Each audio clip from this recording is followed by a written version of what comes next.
Hello, everybody, and welcome to Honey Badger Radio. My name is Brian. I'm here with Allison, and this is Maintaining Frame. Y'all are insecure.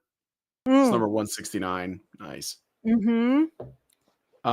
Yeah, so we have a plethora of videos given to us by the oh so generous Richard Bier, who loves picking out our torture. Actually, he picked out the Russian No Man's Land. I don't know if you've heard of that show. No, I never heard of it. Never heard of it. Okay. So the Russian No Man's Land is actually I guess that you could call it a satire of a feminist future. I might be giving a bit too much, but it's actually not bad, to be honest. So it's a fictional show, like a TV show. Yeah, it's a fictional. It's like a science fiction. What if all of the men on Earth died and the women remained and worshipped Greta Garbo? Or no, not Greta Garbo. That's a cool one. The other Greta, the strident one with the braids. Greta Thunberg. Greta Thunberg, yes. So Greta Thunberg is very different from Greta Garbo, yeah. Yeah, very different. Sorry for smearing the name of Greta Garbo by comparing her to Greta Thunberg. So it's all the men die and all the women worship Greta Thunberg, and it's actually not that bad. It's pretty. It's weird because it's Russian. And there's one scene that sticks in my mind where the main male character is punished by the leader of Femtopia by hallucinating being turned into a plastic bag. And yes, it's some really weird stuff, but it's not what it actually subverted my expectations. And we're going to be doing like a review of it on the Gender Addict channel this evening, me and the writers. So Richard Bier, sometimes he attempts to give us cringe and he fails. Although maybe he knew. Who knows? He can be very enigmatic. So anyway, yeah. So what is the plague that we are responding to today? I know that well, there are three different videos that are kind of check is in it. There are three different videos that are slightly like unrelated to each other, and they're not even. So I watched all of them because I had to, and yeah. So we got three different videos from three different content creators who are about different topics, and I don't believe they're actually on the same page in terms of their beliefs. So they're not all. They're not all. Well, I mean, I don't want to go so far as to say they're not feminist, but they're not on the same page in terms of their degree, how deep in the well they are, as it were. Of the feminisms? Yeah, because but anyway, they're very different. So we have Ariel Scarcella, I think that's how you say it. And Ariel Scarcella, I know her. I don't know her personally, but I know of her. She came into prominence because she was a lesbian that did not like feminism. So we're talking a while ago, like when that was like something worthy of recognition. And she was one of those people that sort of came out against it when it started going too far, with like the trans women in women's bathrooms, trans women in women's sports. Like that's the level she's at. I think it's very like surface level baseline, but not a bad person. I think well-intentioned, I guess, but she kind of built her brand on that. And she is making a video called Woke Feminism's Path to Destruction. And so she's reacting to these like kind of, I guess, anti-male, you could say, straight up misandrous TikTok videos and shorts and stuff. So that's one. And then we got Drama Queen. I know this is your sleep paralysis female demon. skeleton. She is the sleep paralysis demon of Australia, and she made a video about basically pushing back against the idea that we need to bring back bullying, which I guess was a thing, is a thing going around. So that's Yeah, kind of like her video. She's maybe defending. thin the herd of theater kids. Yeah. I think that she basically her thing is that, you know, bullying is bad, so people who want to bring it back are bad, and also they're projecting Or because they're battered. actually, like, you know, pathetic themselves. And then yeah, I know. And then the last one is this person named Busiswa, and she is I guess she's a married woman, like a married woman with kids, but she made a video about disturbing Uber horror stories, where you have like these basically people that have like really bad experiences with Ubers, and she's trying to help people protect themselves. And it's I will say that it's framed in a way that it's making women out to be victims of the drivers who are men, but she does address the reverse of that too, where men are in danger, and that there are male drivers that get into sketchy situations. So I think it's actually more fair than I thought it was going to be. So Okay. those are the 3 videos we're looking at. Yeah, and hopefully we'll get through them all, because I see that Void Cat is quiescent. She's in a state of stillness. I can see her in my peripheral vision. She's curled up on the floor. She's listening though, because her ears are orientated towards me. So there may be a visitation, but for now, I want to remind everyone, if you want to send a comment, and please do so at feedthebadger.com/justthetip. I was about to offer to throw Void Cat a treat, but maybe not. She might have been the beneficiary of too many treats. Yeah. But feedthebadger.com/justthetip to send us a comment. Very best way to send us a comment, because you don't put it through comment enhancement system by YouTube, and we get the full benefit of whatever funds you send. So once again, that's feedthebadger.com/justthetip. Don't have the monthly fundraiser live yet, but it should be here shortly. When it's available, it will be at feedthebadger.com/support. So if you want to support the content and the creation of this content, go there, feedthebadger.com/support. And I'll remind everyone that we are going to be doing a meetup September 13th. I'm forgetting my words. That's why there's long pauses. Meetup September 13th, Calgary, Alberta, Canada. If you're interested in attending, please go to feedthebadger.com/events. That's feedthebadger.com/events. The deadline for reserving a hotel room is this Friday, so August the 8th, for the September 13th meetup. After that point, we don't know if you'll be able to reserve a hotel room, because our booking block will be released. So you have till this Friday to get those reservations in if you're interested, and you can find more information on that at feedthebadger.com/events. Should all be in the low bar, including a link to our Discord community, where will get the most up-to-date happenings about the event, all in the low bar. So select whichever one you want and go to it. All right, Brian, with that out of the way, let's yeah, let's play some of this. Yes, let's do it. It is a muffin that you... Oh, let me go back a little bit.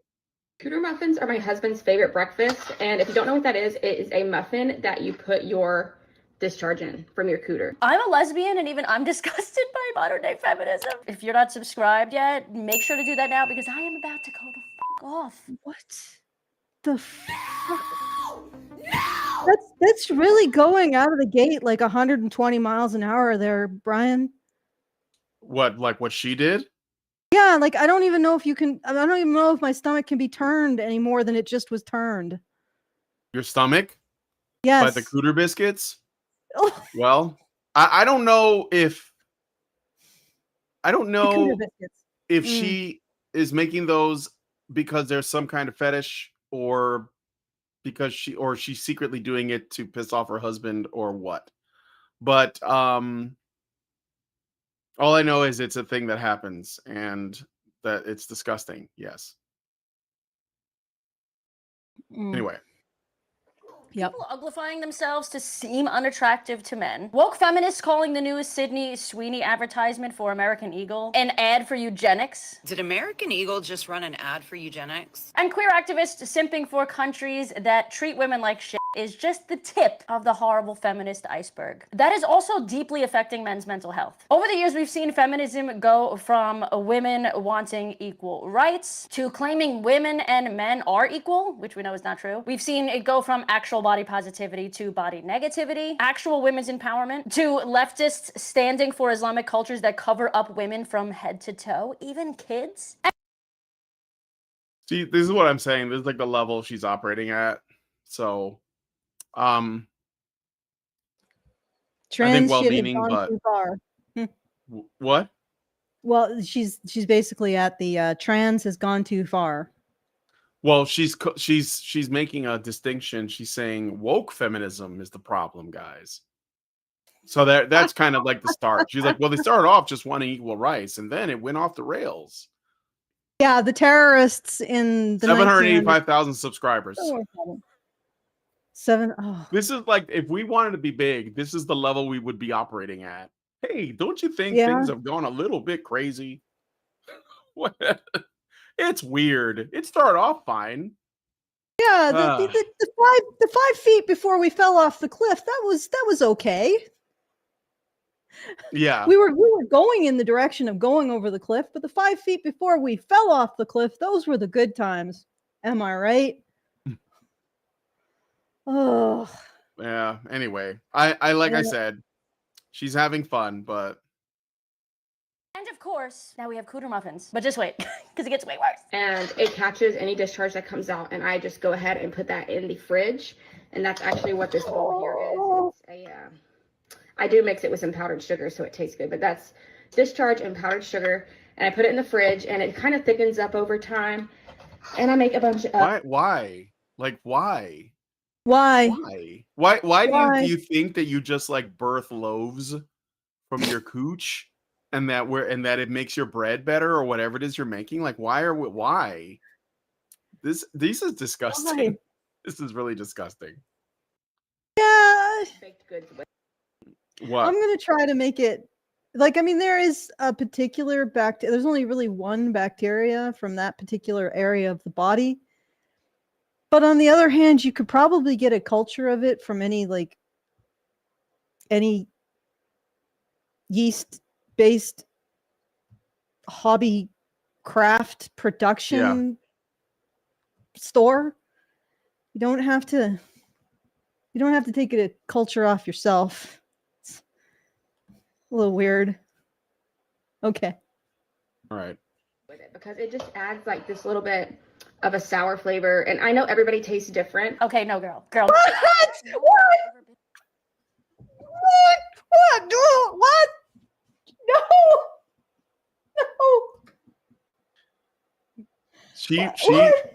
She makes those. She recorded that video and she posted it on the internet. What? Full confidence.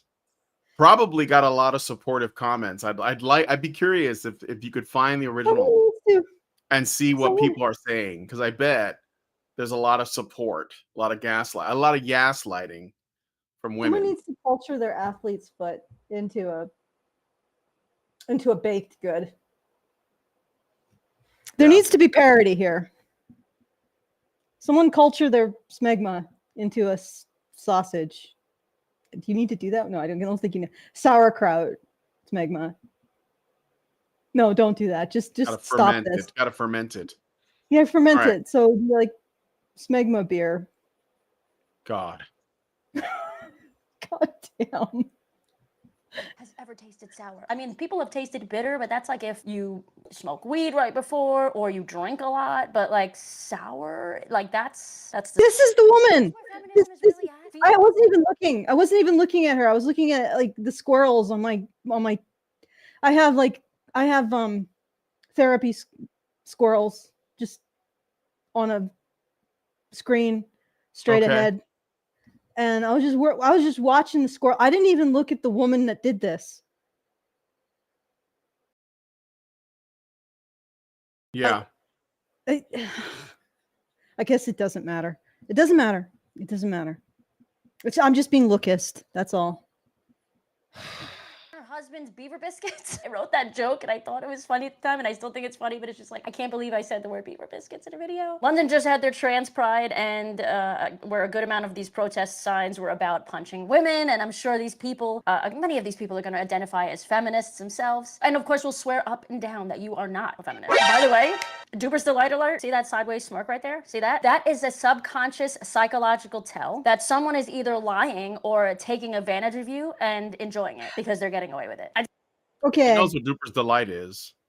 Yeah, and do you remember how many times we pointed it out over the years with feminists? Mm-hmm. Me and Karen, well, me mostly. We'd pause this video and we'd say, "Look at this.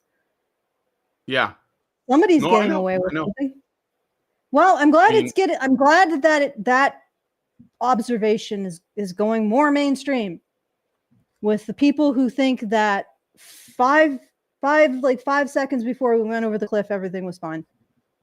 Yeah, I mean, if there's anything that I think is a positive takeaway from watching this, it is that she said the term Duper's Delight, used it and explained it. So, you know, that's good because she reaches a lot of people, and that's good. Gabriel says, of course, she's a woman. Of course, she knows what that is. Yeah, that comes up like one of the things. Well, I'm not going to say it. Let me see. 303. Yeah, let's. There's another one coming up. Might as well let it play until we get there. I did a whole video on this about a year or two ago. If you want to check that out, click the link in the description below after you finish watching this video in full. Interestingly enough, it is not just people on the left that are getting super involved in feminism in this new culture war, because the right is now at it too, because shit's starting to change. Nature is healing, women in advertisements are attractive again, and regressive TikTok is going bananas over this. Did American Eagle just run an ad for eugenics? Genes are passed down from parents to offspring, often determining traits like hair color, personality, and even eye color. My genes are blue. Sydney Sweeney, Casper Keynes. Just pausing it there for the banana. This Sydney Sweeney thing, it's a nothing burger story, but everybody's talking about it because of how angry women are. There's so many angry women about this. And I didn't expect it, but it is the intersexual competition coming out, basically. Well, beauty ideal has definitely changed since I was a young female or younger. What changed? The beauty ideal. Like, remember this kind of Neo Geo hard edged look was more in style in like the 90s and the 80s and 90s. Hard edge? Like what? Like what's an example? Like what are you really chiseled jaw and muscular women. Was that the thing? I mean, I guess that's what I remember. I don't know. I've always liked them like soft. no buccal fat. Like get rid of all of that. You might have liked them soft, but it was that was the style of the time for a while. I guess we're going back to Angelina Jolie look with the just like cheekbones. Yeah, okay. Like the cheekbones and the jaw you could cut glass on, that kind of thing. Yeah. Going back to a softer look, that's fine. Like I'm not throwing shade. I'm just noticing. Maybe that's what people no, for sure. I mean, I think that like the truth is that like our culture for the last 10 years has had such a major focus on the ugly that someone like Sydney Sweeney comes out and she's kind of like, I mean, she's not ugly, but she's not like drop dead gorgeous, right? She's pretty, she's cute. And that's enough to like make people lose their minds because we have had the ugly stuff pushed on us for so long that someone comes along that's slightly better than average and everyone's like, oh my God, she's a queen. So it's just because the bar is really low, but even then, like this makes people lose their minds.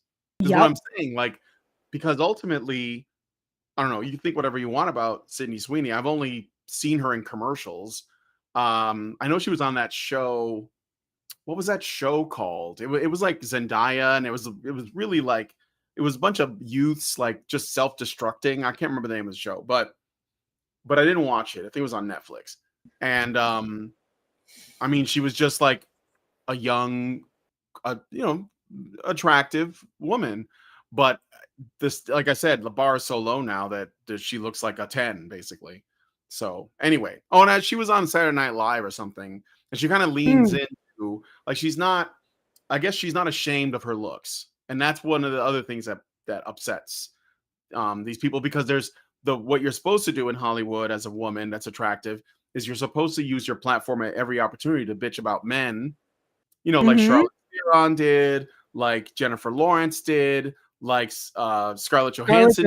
When she got a little bit older, and she doesn't do that now. She might do that later when she's like in her 30s.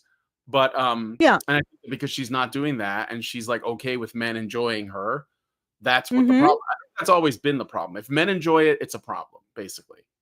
Well, I mean, she's in the early stages of her career as an actress or model. Yeah, she's on the rise.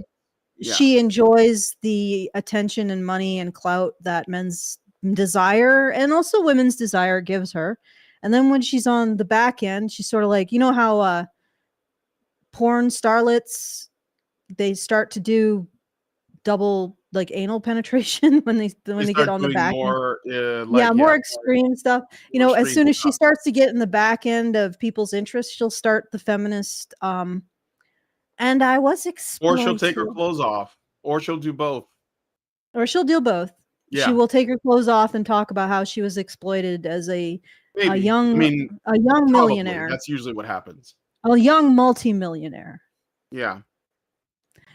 All right. Anyway, let's listen to more. Totally just talking about denim, right? Just a blonde-haired, blue-eyed woman explaining how her good genes gave her personality and purity. Just to point out, the woman that's saying that is also basically blonde and blue-eyed.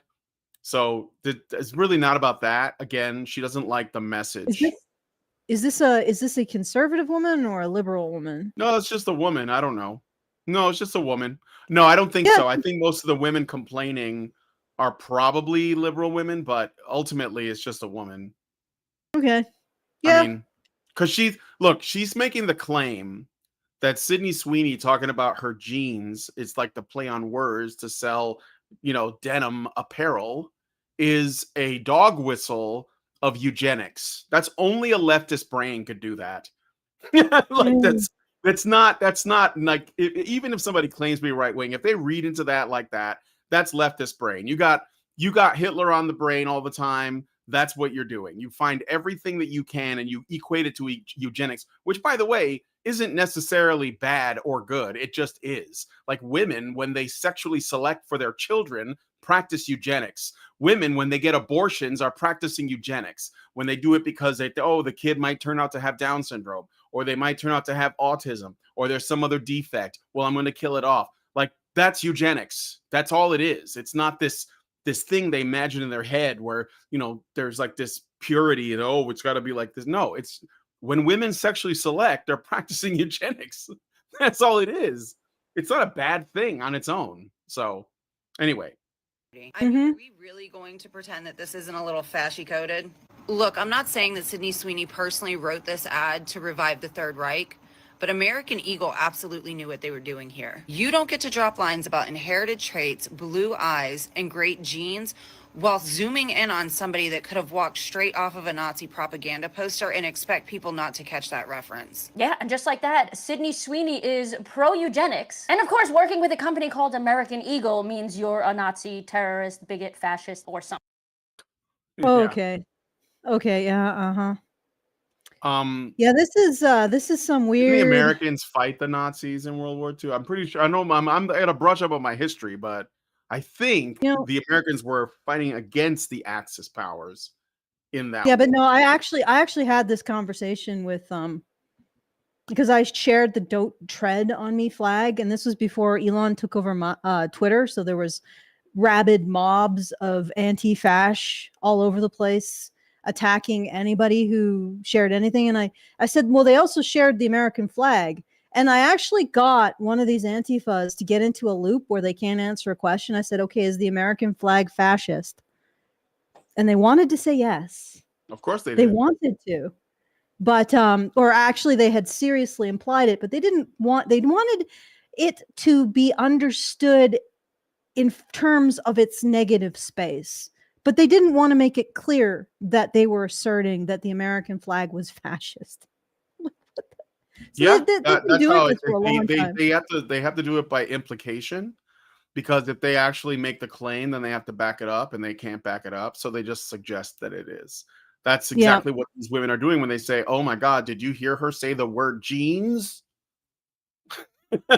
So, like, there's a All right. saying, they take you literally, but not seriously. But even when they take you literally, they don't. They basically try to suggest something completely different from their interpretation of your literal words.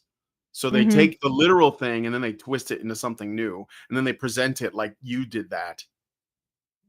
You know? Yeah. Okay, Great Indoors gives us $5 super chow and says, female feminist bread tubers think of only one thing, and it's disgusting. Oh, I get it, bread tubers, because they make bread with their yeast. All right. Oh. Thank you for making this worse, Richard. No, that was Great Indoors. Oh, Great Indoors. Yeah, we can always rely on the Dutch to make things worse. Yep. All right. Okay. Anyway, let's keep going. Should we be surprised that a company whose name is literally American Eagle is making fascist propaganda like this? Probably not, but it's still really shocking. Like, a blonde-haired, blue-eyed white woman is Stop me there. about her. What? This is jealousy. Yes, it is. It is. That's right. That's all it is. They're trying to, and they're going after this woman who, I mean, like, she just made the commercial. Like, that's like, she's not like the mastermind. She is just a model. By the way, do you know who owns American Eagle? Who? I'll tell you in a second. I don't want to get it wrong, but I do know. All right. Well. All right, let me see. Wow. I'm going to tell you in a second. Okay. Yes. American Eagle Outfitters is a publicly traded company listed in the New York Stock Exchange. The largest individual shareholder is a gentleman named J.L. Schottenstein, a Nazi, executive chairman and CEO, who owns approximately 11.97% of the company's shares, valued at around $222.78 million as of early 2025. Other shareholders include BlackRock and Vanguard. Well, do you remember? Jews. Just saying.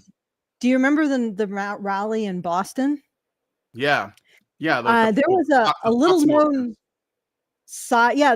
So essentially, the main story is that Boston, the media got a mob of like tens of thousands of people to descend on this gazebo with about maybe 20 people, including a bunch of hippies from the Church of Weed, a senatorial candidate from India, like he was Indian American, and a bunch of free speech activists. And the way that they did it is they implied that there would be Nazis among their number. And they never actually showed inside the gazebo what was going on inside the gazebo, even though you could easily. In fact, there's all kinds there on social media. There was clips circulating of people who had uploaded stuff from inside the gazebo. The media did not show that at all because it would have destroyed their narrative.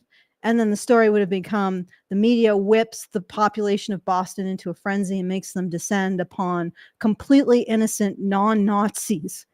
And there was a side story to all of this, because now that was happening. There was a man who was walking through the crowds with an Israeli flag on.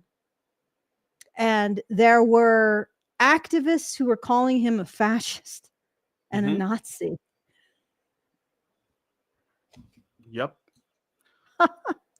And that I was just like watching this. I'm like, okay, we're in complete bizarro world. Like nothing means anything anymore. We are post-truth. No words have actual meanings. And if you actually say they have a meaning, then you're performing violence on the perceptions of others who believe those words have other meanings. Because when those words have the meanings they want, they win the argument. So a Jew is now a Nazi. Sure, it could happen. Yeah, it could happen. Sure, why not? Why Why not? not? It's not impossible. Okay, Yeah, let's keep going. sure. Okay, Gary Thomas gave us a super chat for $5 and says, I'm still trying to figure out what an American woman of Irish ancestry has to do with the Third Reich, but I still haven't figured that out. Yeah.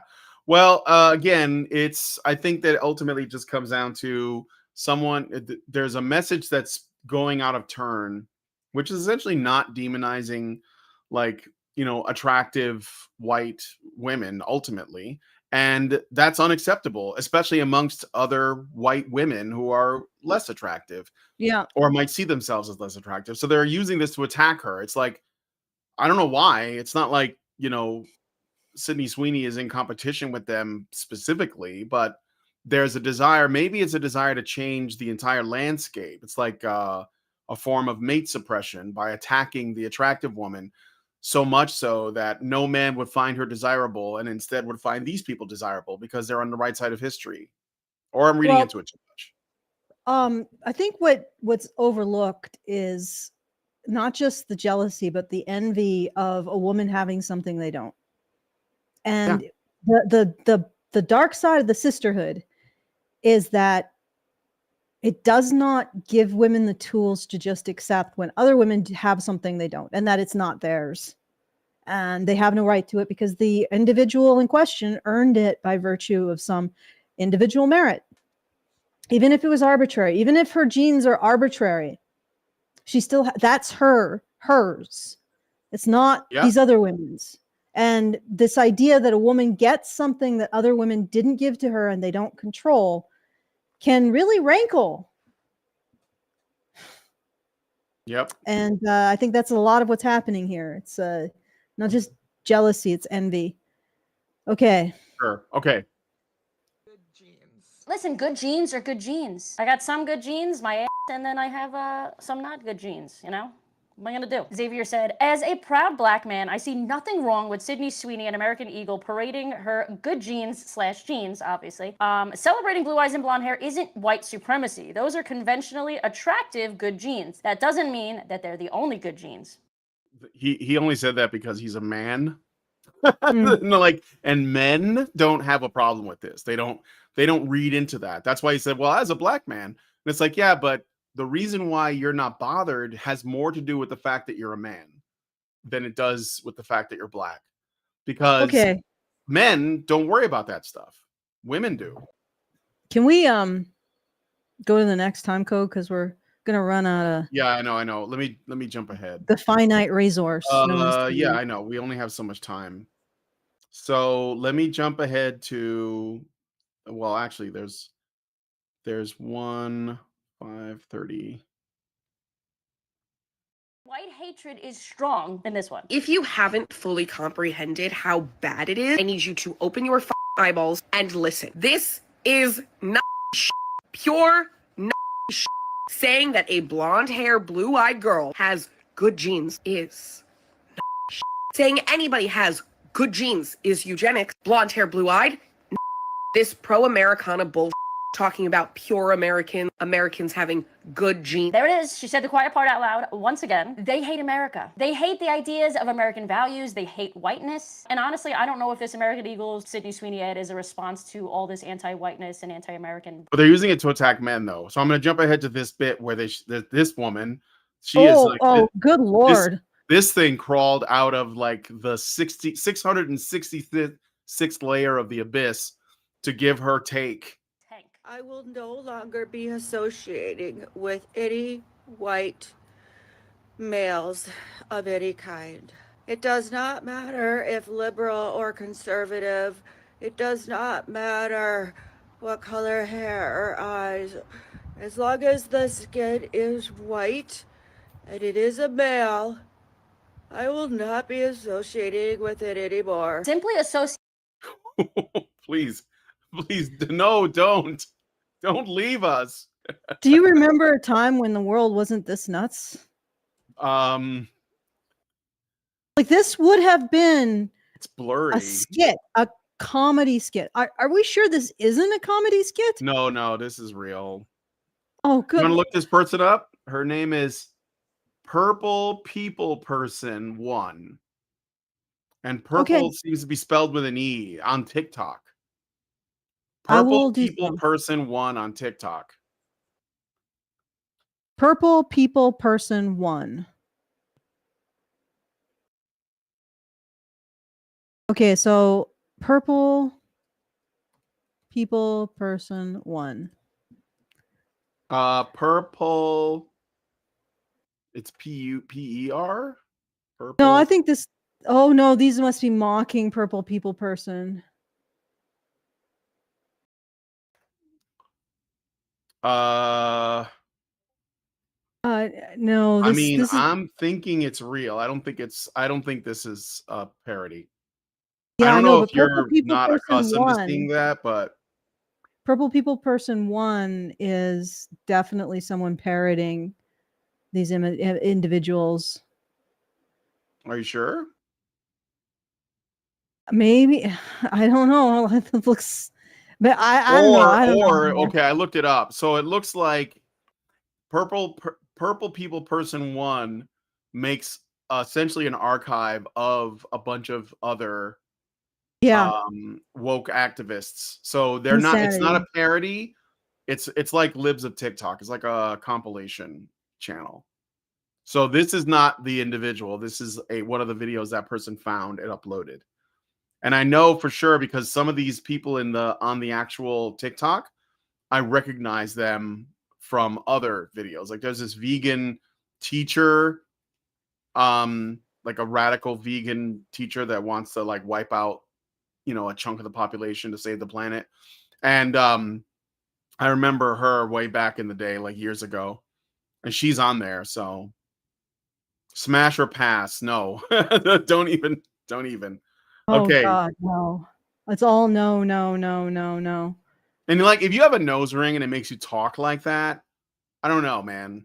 I don't know. Maybe you need to do some introspection. I know Homaths would have some words. He's been pretty vocal online lately. But okay, so I just wanted to play that. Then so we're talking about the rebranding of masculinity and societal control, which I think is like a big thing too. So here's one. This is interesting, where this guy on the street, he shows two photos of two different kinds of men, and it's kind of an experiment, and it's interesting how it goes. Between these two choices, who would you rather be stuck on an island with? So look, these are the choices. Do you see them? They're asking for the men? Those are two men, yes.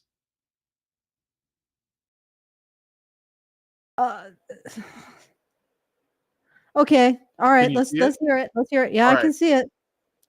I'm gonna be honest. I'm gonna say number one. Okay. Why do you say that? He just seems like he's very intelligent, very smart. He seems like he would know how to, like, make shelter, hunt for food, make sure you're surviving. Number two, he just looks like he's just gonna get in your pants the whole time. Who do you think most people would pick? Actually, I was gonna say number one, but maybe number two, only because like people really, they take looks as like their first consideration when they do see someone. I would be stuck on the island with the first guy. Okay, why would you say that? He just looks a little more safe than the other guy, and the other guy has the Trump shirt, and I don't trust people with Trump shirts on. And the number one looks a lot nicer than number two. I picked this guy because he got a cookie, though. I'm picking number two. But it depends if you want food or brains. Again, it's the black girls that are always the most based. Nobody is. So well, they don't have anything. It was a trick, right? Because there was what I thought was interesting about this was I think that obviously he's like, these are not real people. He probably used AI to generate them. And the one on the left is basically like the male feminist archetype. He's got like, what is that? Like colored hair. Looks like he's probably a little overweight. He's got a cookie in his hand. And then the other guy is sort of like a stereotype of like the opposite of that. He's got a Trump shirt on, but other than that, he's like got a beard and he's kind of muscular.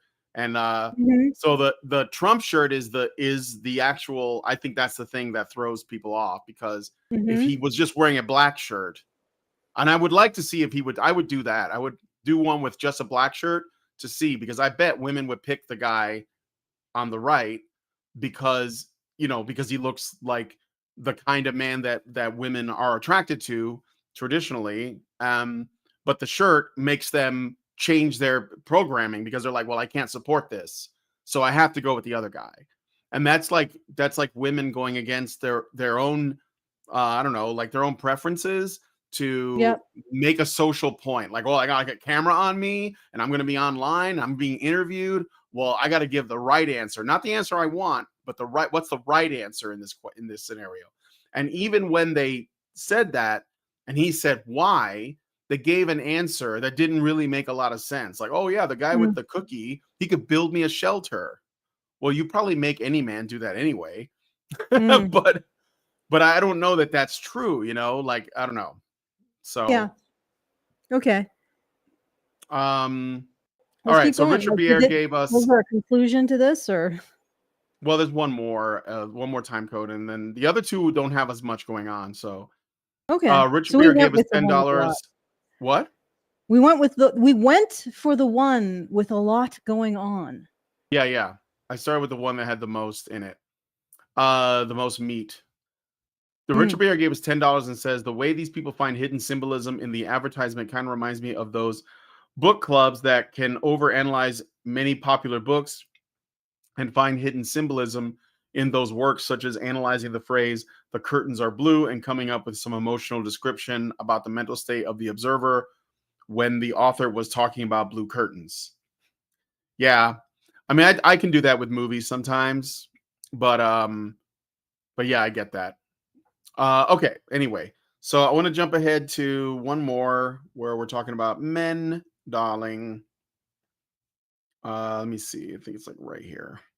They want us quiet, then we roar. Listen to this. This person nails it on X. The death of masculinity. Strength was never the threat, but strong men were. So masculinity was rebranded as toxic, fatherhood as optional, and leadership as oppression. Boys were medicated, men were silenced, and the world was told to celebrate their absence. A society without strong men is easier to steer. Masculinity had to be dismantled, not for equality, but for compliance. Wow. When protectors fall, predators thrive. And in the vacuum, the state becomes father, protector, and God. The average male testosterone and fertility rate keeps getting lower. Yes, of course, while I do believe in freedom and, you know, all that comes to do with our bodies as we please for the most part, we do have to ask ourselves why media and government was going along with this narrative for so long. You know this has to benefit them somehow, because we know it's not benefiting us. Pay close attention to who the media props up. People like Jordan Peterson, Joe Rogan, myself, Blair White, Candace Owens, we're all on because we challenge people to think for themselves. And that is not beneficial to the government or anyone in power. They want to.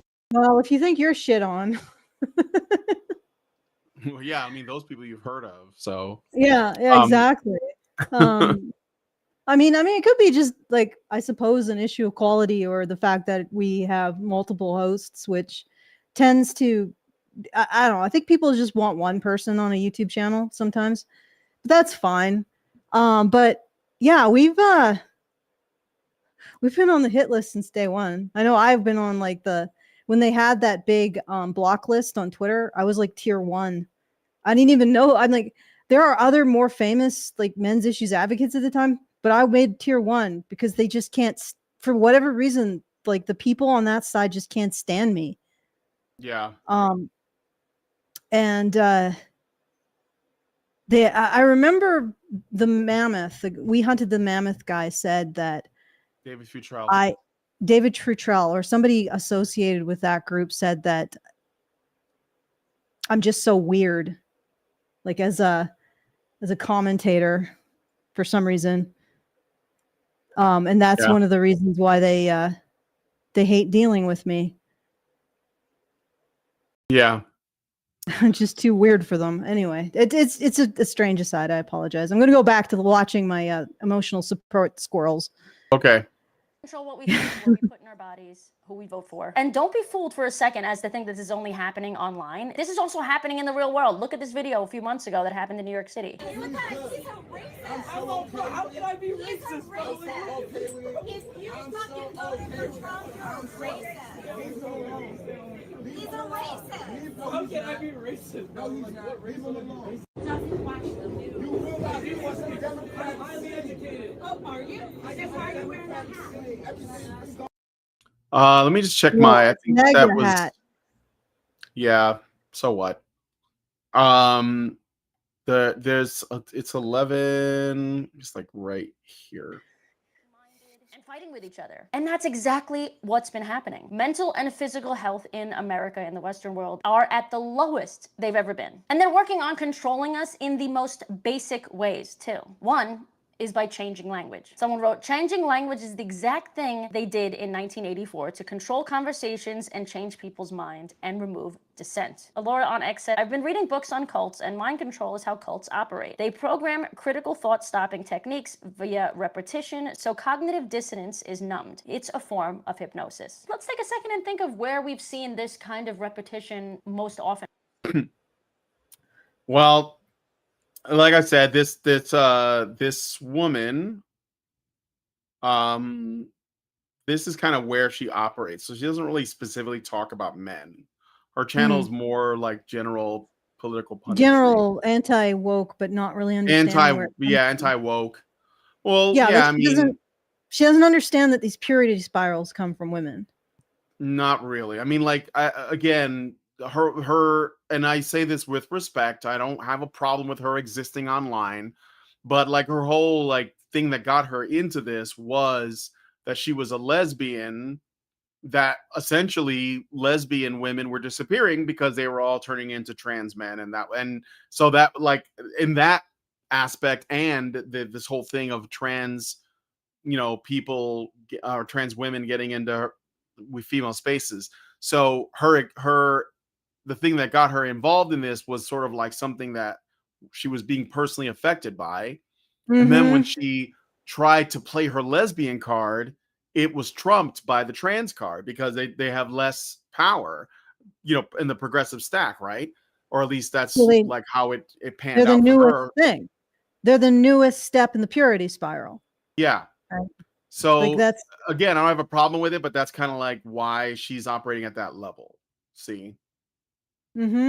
So yeah, unfortunately, that's got to go deeper. But I guess if you go deeper, there are fewer people.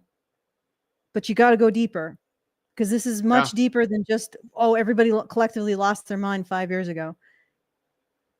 No, they were losing their mind. We've been losing our mind for a long time. It's only that our ability to cope with our insanity has declined to the point where it's just bubbling out like everywhere. Okay. All right, so let's move on to the next video. We're going to look at Drama Queen, and her video is called Bring Back Bullying. How about no? Of course, that doesn't really include. Lord. Do you guys remember when Gamergate was going on, and there was a guy, anti-Gamergate guy, that was calling to bring back bullying because he wanted to take the misogynists, the Gamergaters, off the internet? I think he was a games journal or a developer, but I can't remember his name. I'm sure one of you Spurgs know, so you guys can put it in the chat. I'm guessing that she doesn't mean stop bullying men. No, in fact, she's using this to bully men. Okay. It's beyond disgusting that we can't say slurs, make fun of people for what they were born with or born as. This generation is full of softies and snowflakes, having empathy for each other and not wanting to, upset one another. I seem to recall that she's perfectly fine with slurs about somebody, what they were born with, if they're one of the penis people. Like this is, I mean, honestly, on the left side of the spectrum, all of you got to sit down and really think, have a good thunk about why you still need a scapegoat. You still need a scapegoat, class. You talk about being so empathic, so against harming or offending or causing pain to others, and yet you still grind on your scapegoat group like a jock, like the stereotyped Hollywood jock grinding on the nerd. You just grind and grind and grind on them, on men. And you just can't stop yourself. Like all of the hilarious, the left trying to appeal to men nonsense that we've been seeing over the last 6 months. Like, just insanity. And not once does any of them stop and say, hey, well, maybe we should just stop grinding on men. Just stop insulting them. Stop saying that they can either be men and masculine or they can be good people. No, at no point did you ever question the scapegoat class that you've created. And no wonder you cling to all the lies that justify scapegoating men. Because if you didn't, you'd have to face the fact that you aren't more compassionate than your caricature of conservatives. In fact, you are substantially less. Because as far as I know, conservatives can go, a day without dunking on the scapegoat classes you say they have. But you guys can't seem to go a minute without shitting on men. And in fact, I think all of your so-called compassion is just justifications to take larger and larger shits on men. So they're not really compassion at all. It's just justifications for bullying. Okay. I shall get off the podium. All right. No, it's okay. By using historically painful language? Ugh. Bunch of pussies. And they get to define what historically... So she gets to define what's historically painful. So if somebody says, I don't like the term toxic masculinity because I think it derides my sexual identity. Well, not sex identity, right? She's going to say, oh, you're a pussy. You can't handle a special sniff thing. Oh, look at the man. He's got emotions. He's going to cry. Like what? Like, so she gets to rubber stamp, like all of the bullying on her side. And I'm just saying that this is not based on principle. This is based on the most crude gang ethics. She just wants to reserve violence for her side. And then to pretend like the violence of her side is justified, but the violence she's pretending on the other side is not. Like, this is a terminal threat narrative. That's all it is. I'm sorry, the left has no principles anymore. You're just a terminal threat narrative directed against men. Yep. Okay. All right, let's keep going. My lifelong trauma being made fun of for my appearance in which I cannot control. Bring back bullying. You are bullying. Bring back bullying. Bring back bullying. Bring back bullying. I'm literally a loser, and the only thing that I can think to do with my precious time is to bully other people. Bullying is a thing that has never quite gone away, and in fact only gotten worse over time. The internet is full of hatred and vicious, never-ending streams of picking on people. Me remembering something cringy I did. Let me see. Me at 2 a.m. remembering something cringy I did in 2020. Emo couple getting frisky in school. Just never-ending streams of picking on people. It could be as simple as seeing somebody dressed up in a fursuit on TikTok and suddenly people are calling for furries to dangle in the garage because, oh my god, my eyes, I'm literally feeling so cringed out right now. Wait, but like if you go on the internet in a fursuit, you invite, you're inviting bants. Like, okay, yes. Yes, I mean, you're not entitled to comfort. You're not entitled to that. Okay, can I just point something out? We've just seen a whole bunch of bullying of Sweeney. Right? What was her name? There is Sydney still. Sweeney. No, they're bullying it's Sydney not just Sweeney. bullying, Allison. It's stochastic terrorism because if I just say, dude, you're lame, you're dressed up like a purple wolf, that's not going to cause other people to look for your house and take you out because they're afraid you're going to, start an uprising of fascism. But when you call someone a Nazi, you're doing it in order to get some crazy person to do something about it. And this is something that has actually happened. So it's not just bullying when you call someone a Nazi or, that they're literally Hitler or whatever. It's stochastic terrorism. You're doing it because somebody, maybe not you, because why take responsibility? This is why, by the way, women do this more than men, where they say, well, somebody's got to do something about this. And they just look at the camera. Mm-hmm. Is somebody going to do something? Somebody's got to do something. You know what I mean? And then some simp somewhere says, "Oh, I think I'm going to do something. I could be the guy." This is not that. This is just saying, "Dude, that's gay." Okay. That's it. Like, no one's going to come to your house. You're not going to get doxxed, you know? There's So a difference between close. presenting something as cringe or embarrassing and presenting something as a threat. And what they're doing is they're framing Sydney Sweeney as being part of a threat to society and to An morality. existential threat, yes. An existential threat to, I guess, society that isn't. Oh, it's a really fat black squirrel. Aw. That the society that isn't American, and yet is within America. I don't know, because they're saying that she's an American patriot, which makes her a fascist, which is a threat to, but not America, because they want to eradicate America because it's fascist. So I don't know. It's a threat to the threat to the glorious intersectional pyramid. The threat to progress. You know, the glorious intersectional ziggurat. Let us all bow. Let us all bow before it. Okay.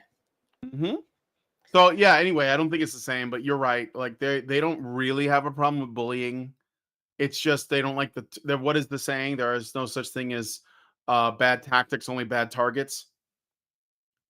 A cat can have a tail, but like people can't dress up in one. I mean, who cares? The funny part about bring back bullying is it's being said by grown-up high school bullies who miss feeling like the most powerful. We really gotta bring back bullying and normalize it. That's what it says. This guy's in the gym. Powerful person in the room. School. Yeah, but what's his thesis? What? What's his thesis? Like, but the other thing is that, okay, so again, so like you said, on the one hand, you talk about presenting certain activities and behaviors as cringe or embarrassing, you know, and the other hand, you present them as an existential threat. This might, you know, if you own it as a furry, you just laugh it off and be like, well, I'm doing my thing. Well, I mean, again, if you post pictures of yourself in a fursuit online, you have to know. Yeah. You know what I mean? Like you can't go into this under the assumption that what you're doing is well within the normal Overton window of expected behavior. You can take the fursuit out of it. You can be like, oh, I want to, like some guy wants to post himself in a gimp suit with a dog mask. He can do that if he wants to, but he is inviting people to comment if it's publicly displayed. If you are someone who gets like, you know, all kinds of crazy tattoos and your tongue is split and you put piercings all in your face and like weird eye contacts or whatever, or like tattoo your eyeballs, because I know people do that too, and you shave your head, you can do that. It's a free country, do whatever you want. But if you post it online, people might have comments. That's all I'm saying. People will have opinions. You know? Yeah, people will have they're opinions. allowed to have that. And the other thing that occurs to me is that when people dress up like drama queen, and also do things like split their tongue and do all of this other stuff, aren't they actually rebelling against something because they know that they will cause offense in others? So if these people express the offense that you intended to cause, isn't it sort of like gaslighting or bullying to say, well, no, I intended to offend you, but you can't open your mouth. You keep that shut. They're inviting, because like, well, if you do that, if you go like crazy, like scene or whatever this is that she's doing, and you like go all in to that and you try your hardest to be as against the norm as possible, then wouldn't that statement only make sense if there was a norm to push back against? And the only way you could measure how well you did that is by looking at people's reactions to it, because that's like what you're doing, right? Like there's if you get a mohawk, well, say when I grew up in the 80s, the mohawk was like really weird. So you never saw it. So when punk kids had mohawks, it would cause people to stare. because you didn't see it very often. Even like a shaved head got attention back then. Yeah. These days, it doesn't mean anything, because the thing is that that's lost its novelty. Sting? Yeah, it doesn't mean it's like tattoos. Like if you knew somebody with a tattoo, it was like something to talk about. Oh man, my friend's got a tattoo. It's crazy. Now it doesn't mean anything. Like nobody, in fact, it annoys people. Like I think if you don't have tattoos, it's weird. You know? Like I think almost everybody has one. And so it's When sort I of like got- lost it's lost its When I got whatever this the tattoo, unique, whatever you get out of getting one, you know? when I got this tattoo, it was in like 2007. And the woman who did the tattoo said, "Okay, well, you know that this is on your neck, so this is it's going to have a potential of you might have problems with it." And there's no way they'd say that now, because this was radical in 2007. To actually tattoo something that was visible that you couldn't hide underneath a shirt, right? You couldn't hide. Like, I can't hide this. It's visible everywhere I go, right? And that was radical. That was something that, you didn't do. Like, you might get away with an ankle tattoo, maybe something across your butt or something where you could hide, not like the small of your butt. Yeah, tramp stamp or something where you could hide. But when I got this tattoo, this was cutting edge almost. And then everything else moved past me, and now I'm just a old fogey, I guess. Yeah, it's not at all like it's completely lost its edge. But like, okay, so if you really wanted to be like express yourself in a way that is countercultural, essentially, making sure you never get like a regular job in customer service again, or like at a bank, you have to either hide your tattoos or you have to not get any at all. But the thing is that we're getting to the point now where that doesn't actually have any weight. So what I find interesting, like setting aside the bullying thing, people who like get into something fringe for the sake of making some kind of statement against like the norms of society, which feminists are really big on, right? Challenging societal norms, shaving their heads, getting weird, like that one, the haircut, right? Where you shave, it's like one side goes, like every fictional character played by a woman in every medium has the same haircut now. That's what it is. That's become the new normal. And like a woman with regular ass hair is like the countercultural thing. Like if she has like a bob or something, and so like people taking notice of that is what she is saying is bullying. Like just noticing that there's nothing interesting. Yeah, that's not and again, like a lot of this stuff people do because they want to cause a reaction. They want to cause a stir. They want people to feel a sting of either confusion or offense. And then when they feel that, I guess they don't want them to actually vocalize it. Well, you don't get that. And the funny thing is that on the special chat, when I'm on the special chat and they can see my face, I've been right now. Somebody is, I think, calling me Michael Jackson. Which all I can say is that before or after he became a white woman, I think after he became, yeah, this is more but he's talking about like, Dangerous album.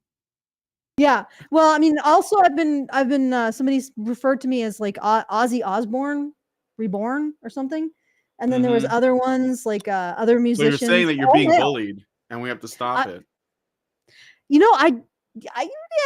I'd like no, we don't have to stop it. I'm just saying that no matter how you present, people will have commentary.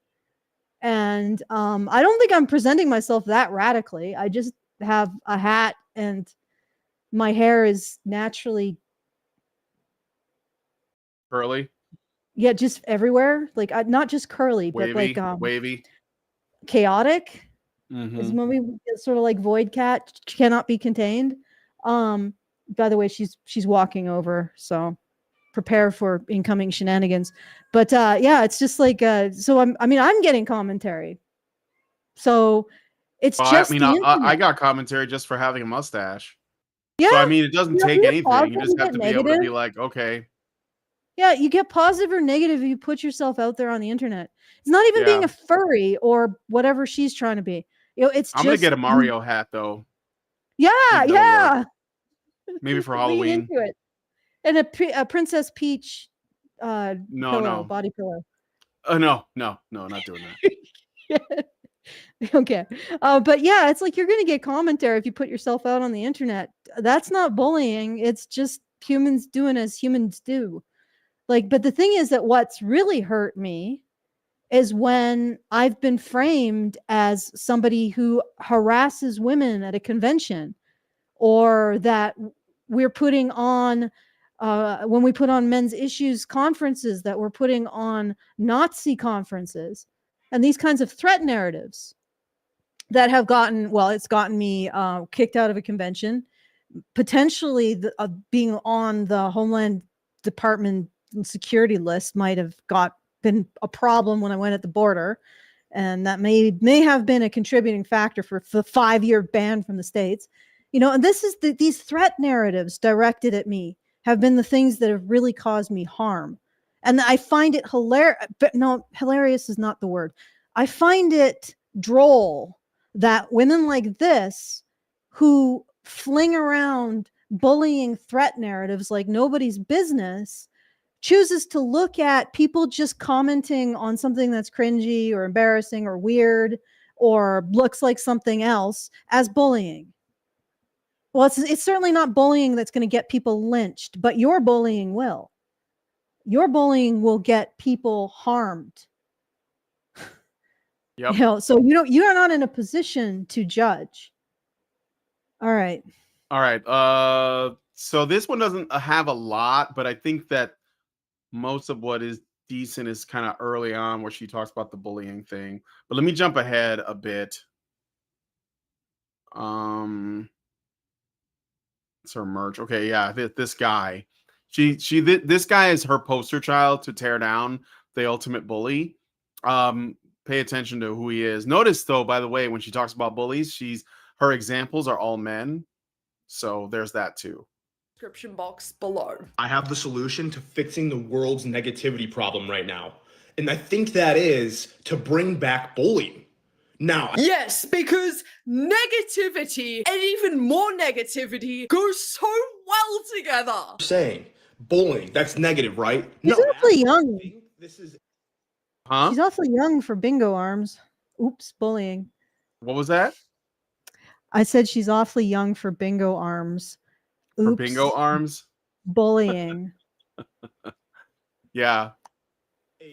It's a I guess I'm a fascist. It works the other way around, Sounds actually, like how you fascism. think it does. Because if you think about it, if you bully someone and just tell them straight to their face, right in front of them, how the fuck it is, because what they said or did or what they're doing is weird, then I think it's almost like just an extreme form of That's not bullying. criticism. And I think that's what the world's missing right now, because everyone and their mom is fucking soft. Oh, what? Oh, no, I get what they're saying. Oh, so she's going to bully him now. All right. Yeah, she is actually. Yeah, that's the irony of it all right. all. So go ahead. Well, I was going to say what he said too, or at least my interpretation of it, and perhaps you can correct me if I'm wrong, but he's saying people need to be honest about how people are presenting themselves makes them feel. That's it. That's all I'm hearing. If you care about your friend and they're doing something destructive, like in some way, like engaging in behavior, or they're wearing like dirty clothes, or they haven't showered in a week or something, it's nice to act like that's not a problem, but it's not good for them. No. So to be good to your friend because you care about them, you should tell them the truth. And that's what he's saying. And I think that, I mean, maybe he's using bullying to be a bit hyperbolic, but I do think that bullying can have benefits. Because how do you define what bullying is, But I think because basically what is determined to be bullying usually comes from the person who's receiving that interprets it that way. I feel like you're attacking me. I feel like you're bullying me. Mhm. But I don't think that's the way it works, you know? I just have one question. Can you pick up my fan at all? No, I don't So I had hear to- anything. Do you Okay, guys all hear right. it? So this is actually doing its job. Okay. All right, let's see what she has to what All right. she's about to do, because I'm predicting bullying, but we'll see. Yeah. That's what this is. Softy snowflake pussies who don't really want to hear about how bad being gay is for the 100th time, or that their skin color is somehow problematic, or that they Wait, that guy didn't say anything about race or sexual orientation. He No. said telling people how it is, basically what he's called it constructive criticism. You know, that's a little bit honest or blunt. And another thing too is I think that men tend to appreciate that more. Like, wouldn't you rather just somebody tells you what you need, what they have to Yeah. do, rather than like do this whole thing about like, well, I want to let me get in your aura and feel your feels, and then we'll figure out a way. We'll wear blindfolds and not address the issue and just talk around it forever, you know? So again, this is going to be against men because it's female communication versus male communication. Yeah. I think that's what this boils down to. You know what I mean? Yeah. And again, feels free to bully others. She just justifies it with threat narratives, which is the worst kind of bullying. Right? And honestly, do people really just bully? Like somebody, like a brown guy goes on the internet and he just gets bullied for being brown? I have no direct experience of that, so I'll have to defer to you, Brian. What was it again? Do brown men, when they go on the internet, get bullied just for being brown? Bullied. Well, I've had people come after me a couple times, but I mean, whatever. I don't care. It is like when you know, like, so I don't. Yeah, no, it doesn't bother me, but it's not often because most of the time people don't know what you look like, Except on the stream. expect on the streams. But I don't get people coming after me for being brown on stream. I don't really care. I actually think I think to come after me for my skin color is really low IQ behavior, actually, and it actually makes you look a lot worse than me. It's kind of sad, actually, and I'll pray for you. But anyway. All right. their choice in music or clothing is satanic, or that bullying is putting words Well, I mean, in like, someone if you were else's trying mouth. to wear satanic clothing and somebody says you're wearing satanic clothing, are you offended by that? Do you care? Like, if you're doing satanic things and you're doing it because you think it's edgy and it'll upset the Christians, and then somebody says that's satanic, are you upset by that? Because that was the goal. Like, is it or not? What are you doing? Own it. That's my point earlier. Like a lot of people who engage in this stuff do so because they want to get noticed in a negative way, and then Well, they they want complain when people they get, to, they want people to they want to get a reaction out of people. yeah, and then when people react, you're like, oh wow, that's no, well, you have an opinion on the thing that I did to force you to have an opinion. Like, okay. Yep. All right. Okay.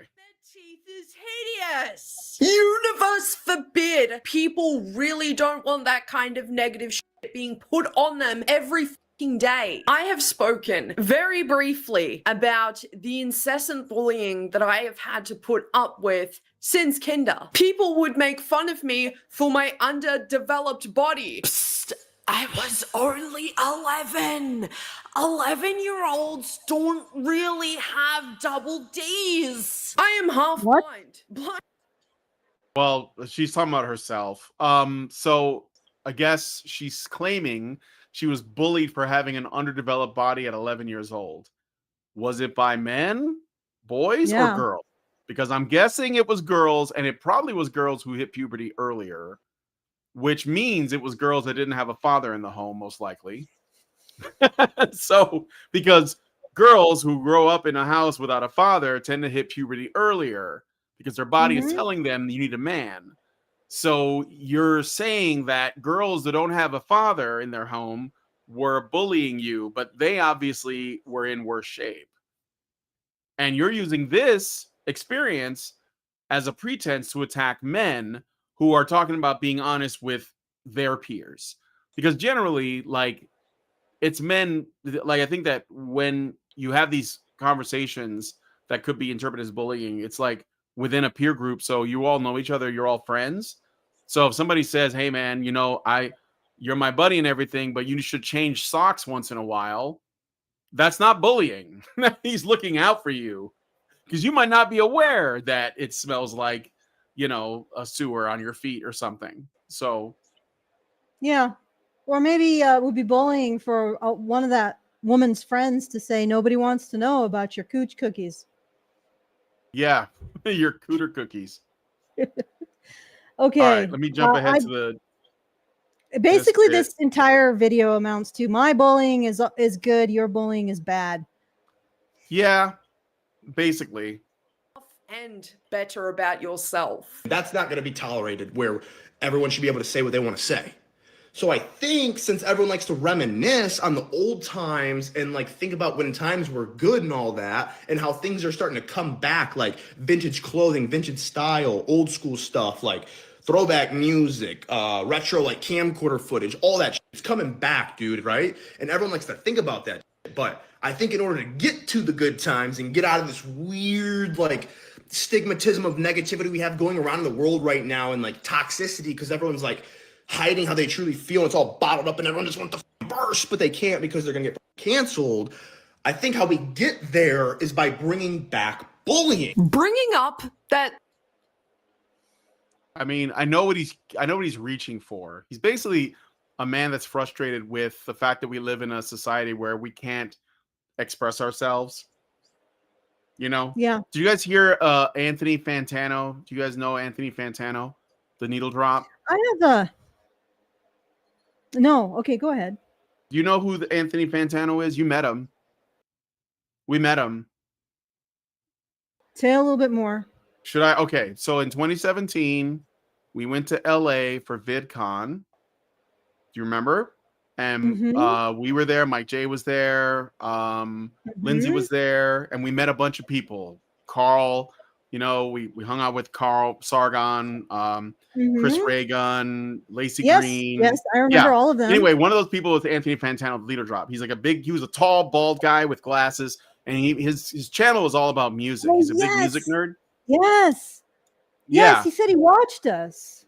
Yeah. So anyway, he's basically like turned the corner. He's gone super woke in the last few years, I guess, at least for the last like 7 years or so. And he's been on the right side of history up until very recently, where I guess he got into some trouble because he said a naughty word, and now he's canceled, and he's like, I don't get it. So like, and of course that it's understandable, because I think, again, like most people want to do the right thing.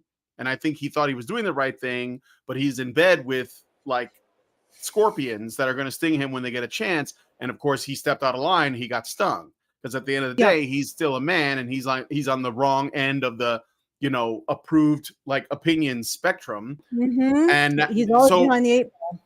Yeah, so like this is the thing that inevitably happens to people when you're traveling in these circles, because it's an ever shrinking black hole, a reverse black hole of exclusion that eventually gets to you.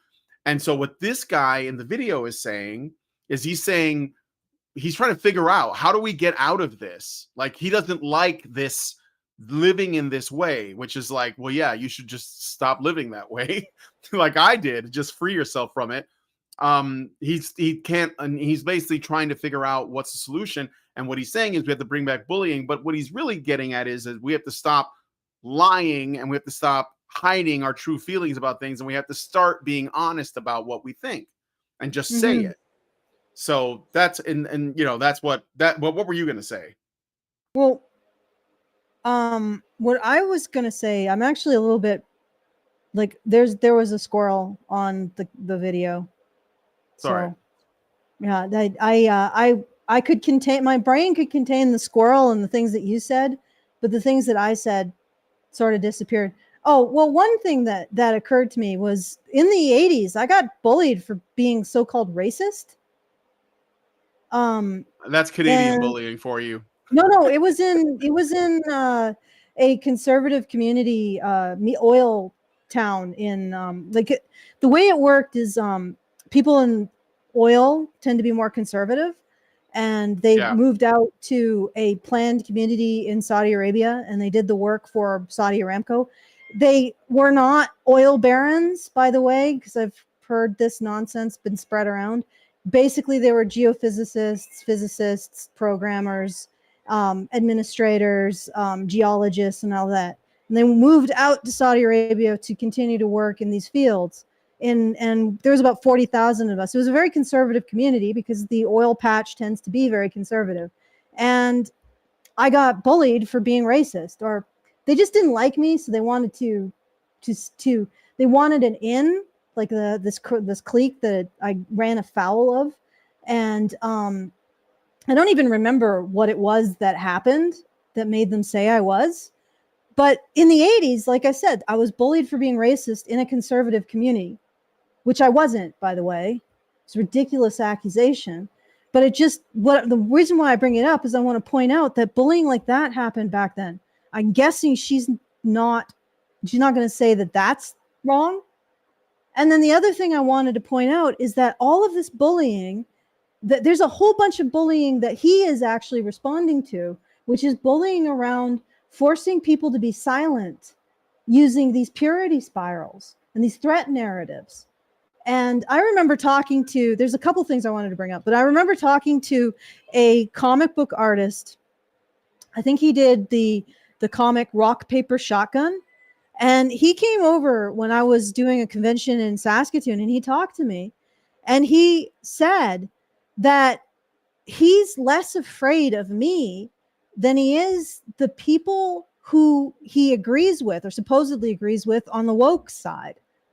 And he said, I think that should probably tell me something. Of course, I don't think he ever followed that thought to its conclusion. These people are afraid of each other.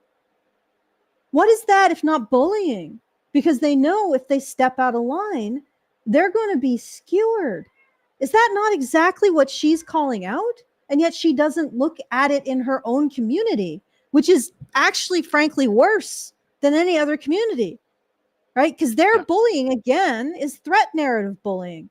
It's the bullying that presents people as being criminal and thus justifies violence against them. It's the bullying of the lynch mob. And they aren't taking responsibility for it. So it's absolutely outrageous that she's trying to call out bullying when she's part of a community that engages in it. And then the final point I wanted to make was around my cat is Void Cat. What do you want? Figure out what you want. So we were watching No Man's Land, which was the Russian take on the feminist utopia. And what's really hilarious about the society that was supposedly this woman only perfect society is that there was like social prohibitions against competition. So you couldn't keep score during a volleyball game, but you could keep score when it came to whether or not you offended other people. Right? And yeah. It was like, so, all right. So you are actually bullying people with a score. You know, it's just not based on their merit. It's based on whether or not they're harming other people's so-called emotions, or that the other person can allege that their emotions are being harmed, therefore get you censored. And that is bullying. Like what she's advocating here, silencing people, making them feel stressed and uncomfortable, like they're always walking on eggshells, always in the position to be shunted out of the communities that they're part of. That is also bullying. And she doesn't say anything about it. And that's what this guy is referring to when he says bring back bullying. Ironically, it means bring back being able to talk. He just said it in not the stupidest. He said it in the most hyperbolic way possible, I think. Yeah, All right. I think so too. I think he's just, again, like, what's his audience? You know, I Yeah. think it's probably like dudes like him. So they just want to hear it the way it is, you know? Yeah. Okay, so I think there's yeah, let's get to the rest of this and that'll be the end of this video. So blamed, my friend. And I think now you can't even say anything because kids are on Fortnite just getting banned for saying frick. So it's like, in order to get back to where we want to be in the world, in the grand scheme of things, I think we start with bringing back bullying. I mean, who's with me, dude? I would sign the petition. Sad individual, truly. I mean, instead of fantasizing about a stupid ass bring back bullying petition, but his payload isn't there. what? His payload is people being able to say what they think again. That's pretty Yes. clearly. And he's going with the extremism because you guys call that bullying. You guys call free speech bullying. And you call threat narratives justice. Okay. Yep. Ceasefire one? I mean, dude, go ahead.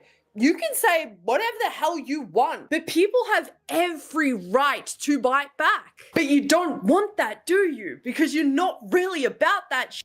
You just want to be the toughest guy in the room, and because you aren't, you're clearly upset by that. Those Okay, days all right. are long gone.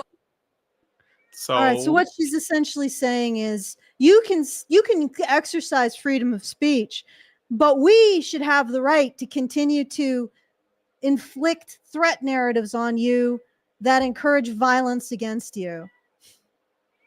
Okay. yeah, not even not at all aware of what she is actually saying, because she's essentially saying you are not allowed, you don't have the right to bully, but we do, or like we will shame you for it. So like this can't be a conversation. It ends after we talk. We get the last word every time, I guess. And again, what he's saying is something that makes sense. And she also suggested that maybe he should sign a petition that like is more important. Again, this guy just made a video online. He doesn't write policy. he doesn't run the military. He's just a guy online giving an opinion about conversation, which I think is important because I think he's right. I think that if we can't talk, we can't think. That's why we talk. And if we can't talk earnestly, about what we care about, then we can't think earnestly. That's it. Yep. And this is what they want. They want us in a state of not being able to think. He's using the term bullying because that's what they term free speech, is bullying. Yes. If any speech that they don't control is bullying. And she's basically saying we should be able to use state violence, doxing, all of these other tools of aggression against you if you want to speak freely. Well, that's the way it's been for a while. So I guess she's advocating for the status quo. Yep. Okay. That's basically it. Okay. So I'm going to get to the third video. This one is by a YouTube channel called Busiswa.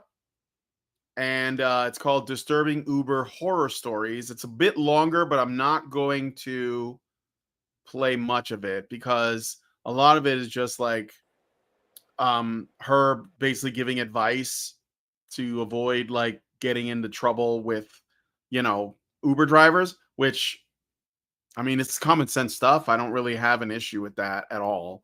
But I'll play the intro so you guys get the sense of like the tone. So why don't you give me your number? What is wrong with that? We could discuss everything later if you want. Oh yeah. I can meet you anywhere if you want. No problem about that. So what is wrong with if I am exchanging my information? So why don't you? I think that it's because phone number is like private information. Oh no! This video is going to be for anybody that needs to leave the house, because whether you're taking Uber, Lyft, Bolt, a taxi, walking, a bicycle, your own car, you always have to Did take he want her private information for a particular reason or for a dispute? We don't know. I think he's just trying to get her number, but I don't know. I mean, I wouldn't. I don't know. I wouldn't say that never happens. I don't think it's common. Yeah, it's not really proof of much what we just watched. No, not really. But I mean, I think that there are definitely stories of people having like weird encounters with ride sharing.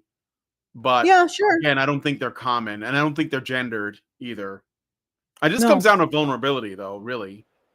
So Yeah, and these Uber drivers have also been vulnerable to their customers. yes, Like allegations of. I remember one was, I guess, threatened with a rape allegation if he didn't give her a free fare mm-hmm. or something, and was exonerated because of the video in his cab. But okay, so let's see what she's got. Give us the All time right. codes, Brian. Hopefully not too many. Let me just well, I mean, look, the beginning is just like giving like common sense advice, but there is a little bit of a threat narrative in this because she says no, like she lists off every possible form of transportation, like riding a bike, going for a walk, driving your own car. So there is a bit of a threat narrative in that. It's kind of embedded in there, but she doesn't really like, I don't know what the point of this is. Let's just listen to this bit again. It's going to be for anybody that needs to leave the house, because whether you're taking Uber, Lyft, Bolt, a taxi, walking, a bicycle, your own car, you always have to take precaution and always be aware of your surroundings. Rule number 1, this is just my own rules. All right, well, let me pause it there.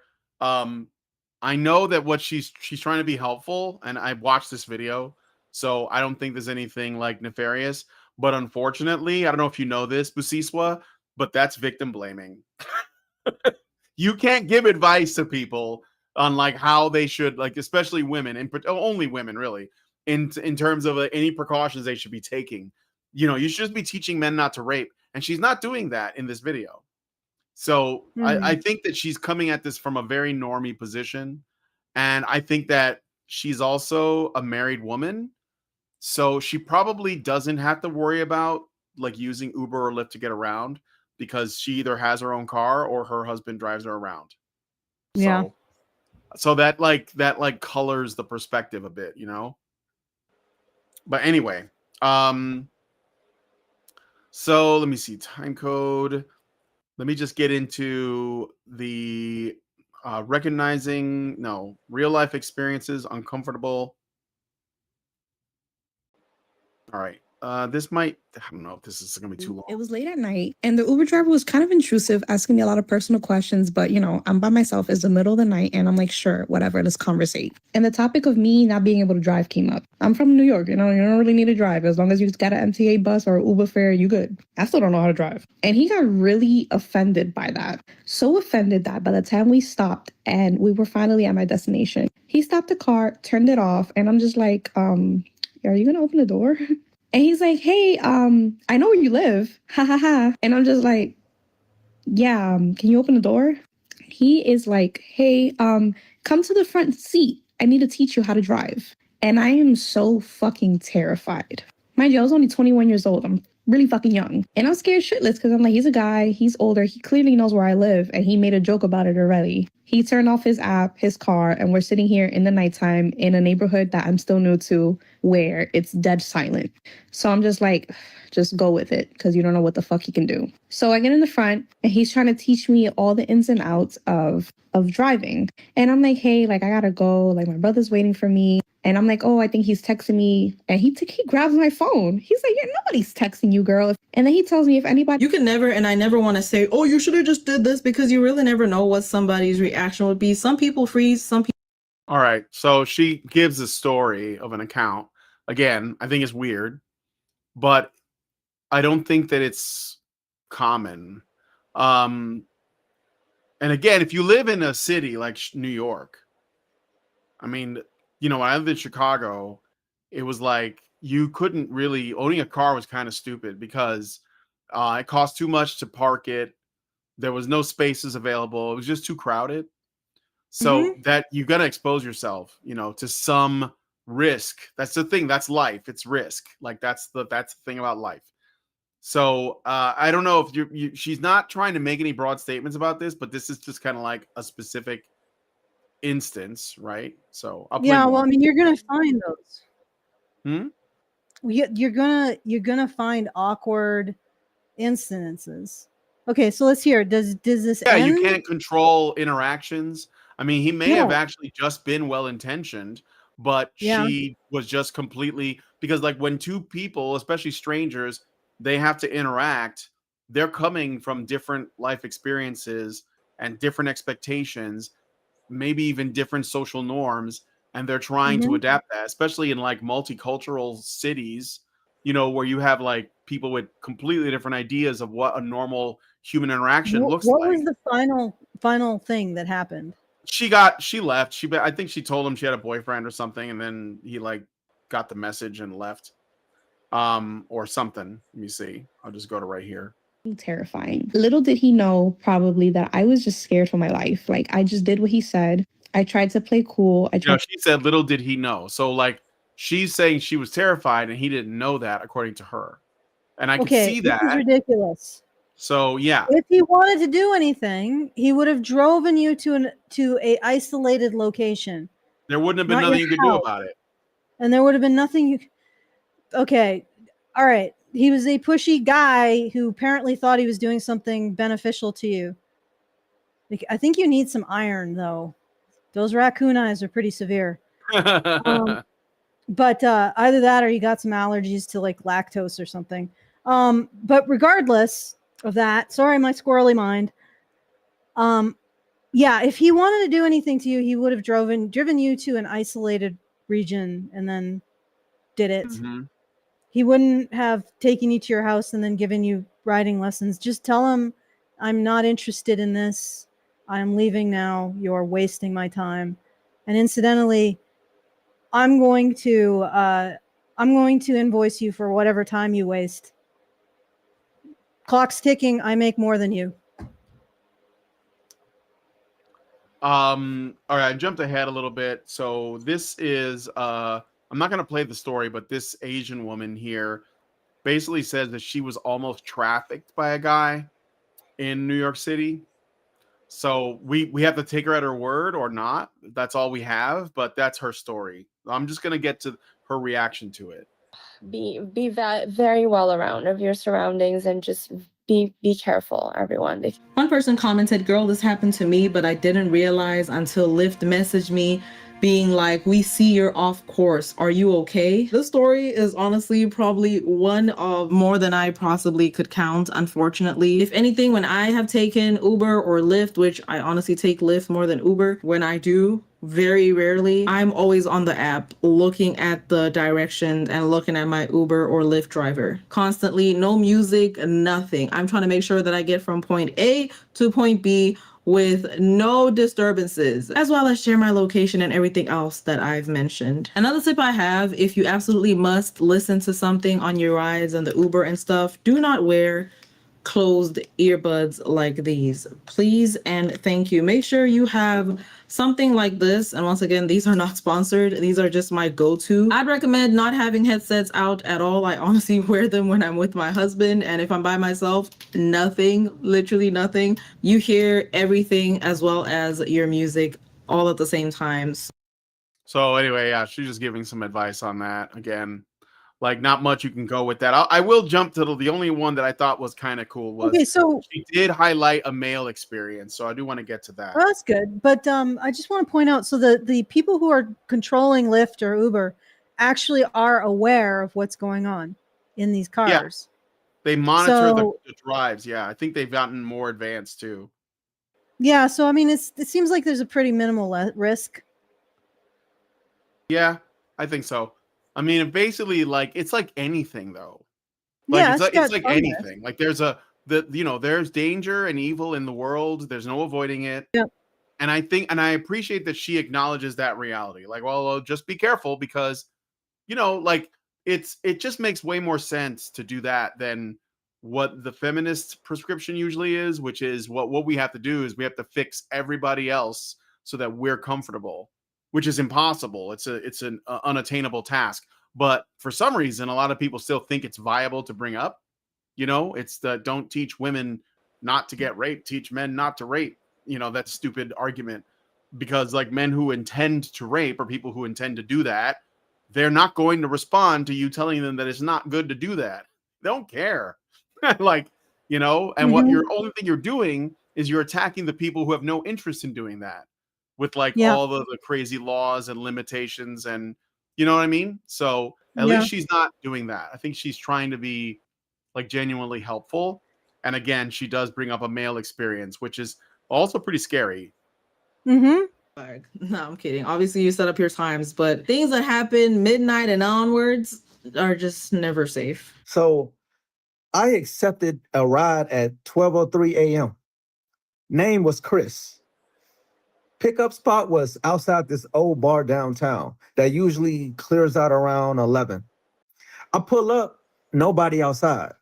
I call the number linked to the account, no answer. I wait about 2 minutes. Right when I'm about to cancel, a guy comes around a corner, hoodie on, moving kind of slow. He gets in a back seat and says, "Thanks for waiting." Real low voice, but polite. I'm just pausing there. I'm starting to feel like this is going to be very intense. Yeah, yeah, for sure. Like yeah, pretty intense.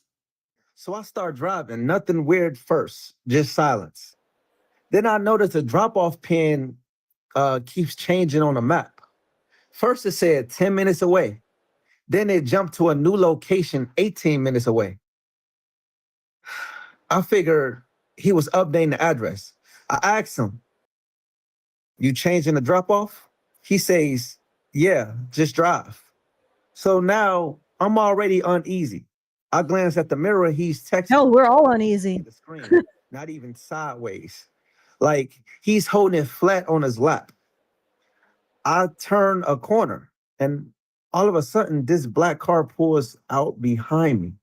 No lights on. Same car stays behind me through, I think, 4 turns. I call it out. "Yo, someone following you?" He goes quiet for a second, then says, "Nah, keep driving." Now I'm done. I fake a call on my phone and say, "Yeah, I just picked up that extra Uber package. I'm bringing it straight to the station." Soon as I said station, the dude goes, "Hey, actually, just let me out here. We were on some random side street." He gets out, slams the door, and starts walking fast, not even looking back. The car behind me, it kept driving slow, then turned off down another street. I reported the ride, flagged it suspicious, and haven't heard anything back since. Now I watch every mirror, and I don't know. Maybe I won't drive past midnight. I think that was. Yeah, actually, that Maybe is not. okay. So what was the with the woman who thought she was being trafficked? Was it just a situation where the guy didn't know where he was going, or I think that she like did believe that. You want me to play that one? That's about like yeah, 2 sure, minutes. Okay, let me go back yeah. to it. Okay. Mathematics, you don't have to have a certain language. It is universal. Gives me like a 1-8, this like I still can like see his face. Like it's so scary. He literally goes, "Ah!" Like he like screams at me like some kind of like vampire. I don't even know. Like he just like goes, "Ah!"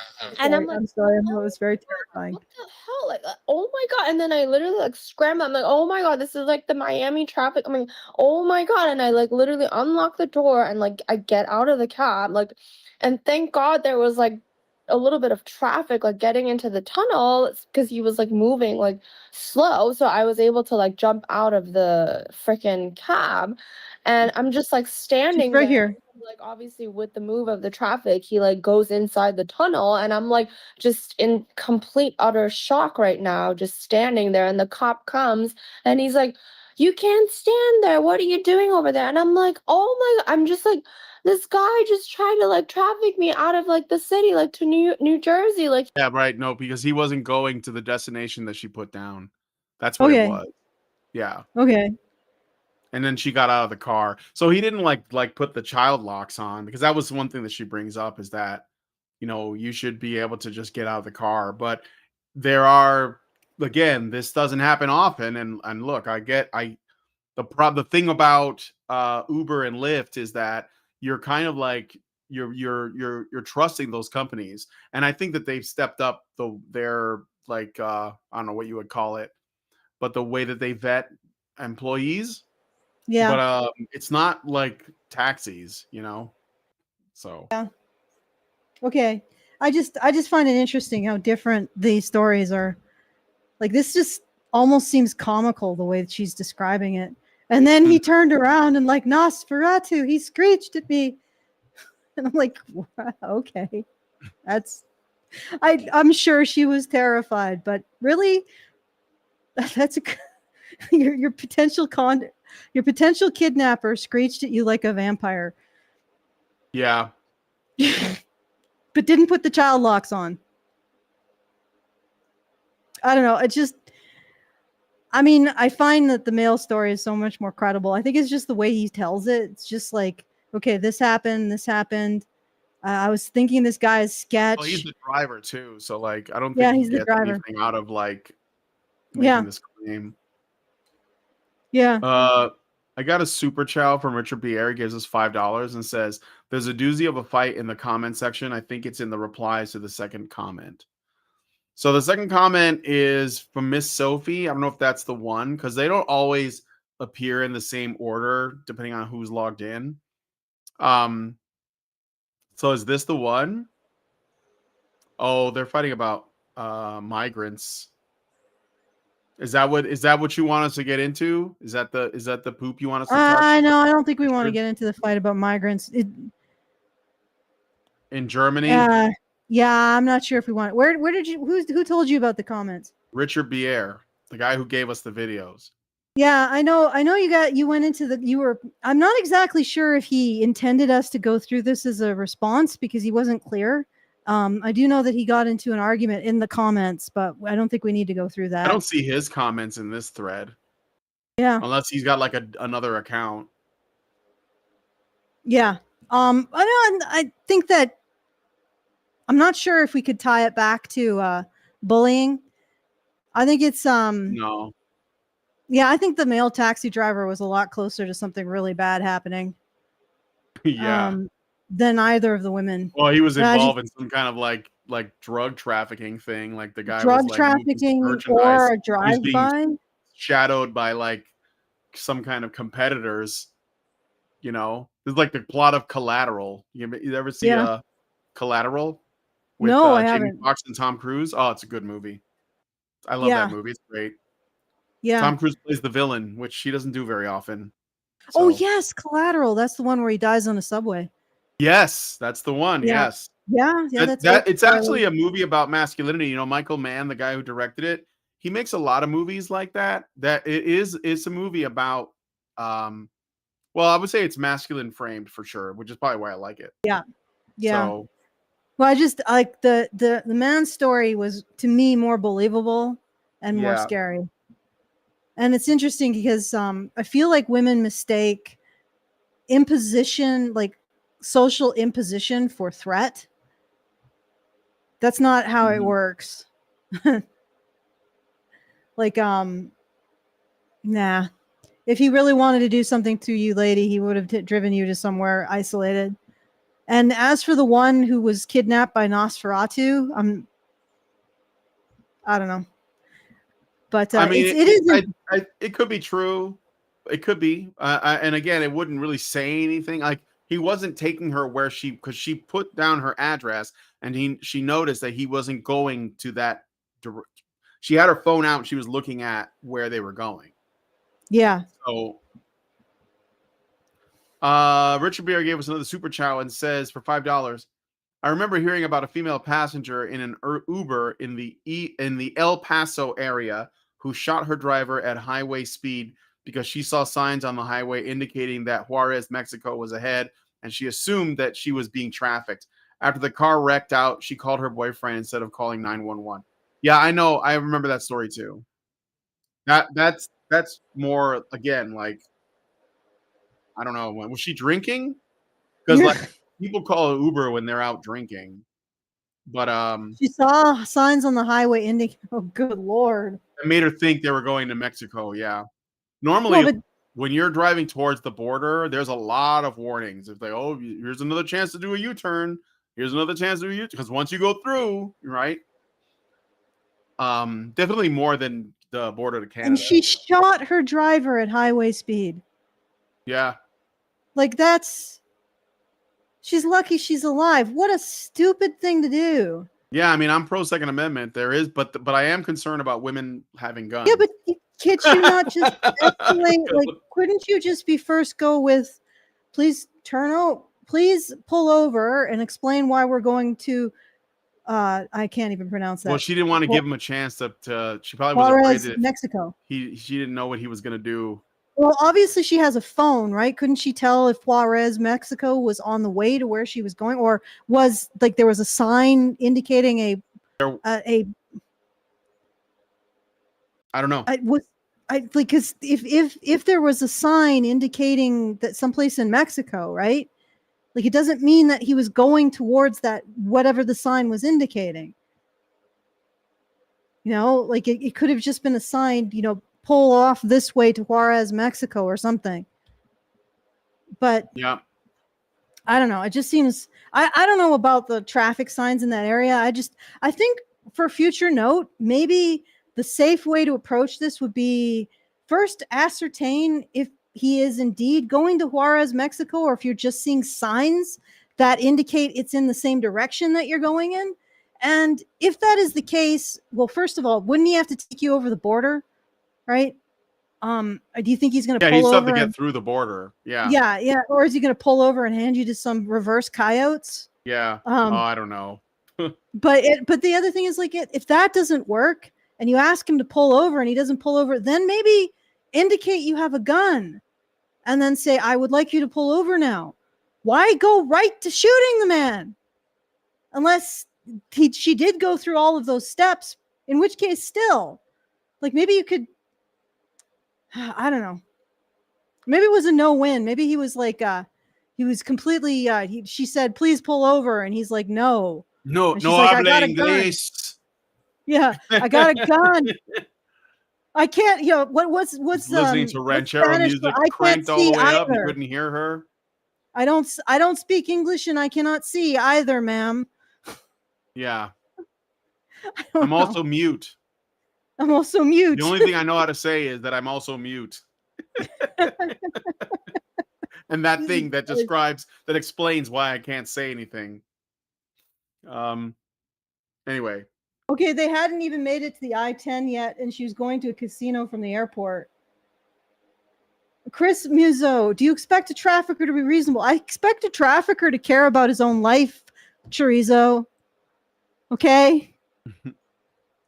Like, well, that guy wasn't a trafficker, obviously, so obviously he was a just a guy driving an Uber, doing a job. Uber. Not expected to get shot that day. Good Lord. Well, then that's his horror story. I was taking this woman to a casino in El Paso and she shot me because she saw the off-ramp to Juarez, Mexico.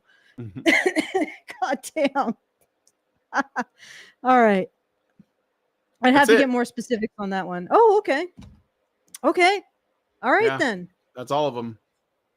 Okay, thanks, so, Richard. I hate it. Also, they're kind of all over the place. I don't know if there's a theme or you just grab 3 of them at random. Yeah. Maybe he wanted to talk about that super chat about Juarez, Mexico. Juarez, Mexico. And Juarez, Mexico has claimed a life. The off-ramp sign to Juarez, Mexico has already claimed a life. Okay. All right, so I don't know what else to say. I guess I could try to wrap it up.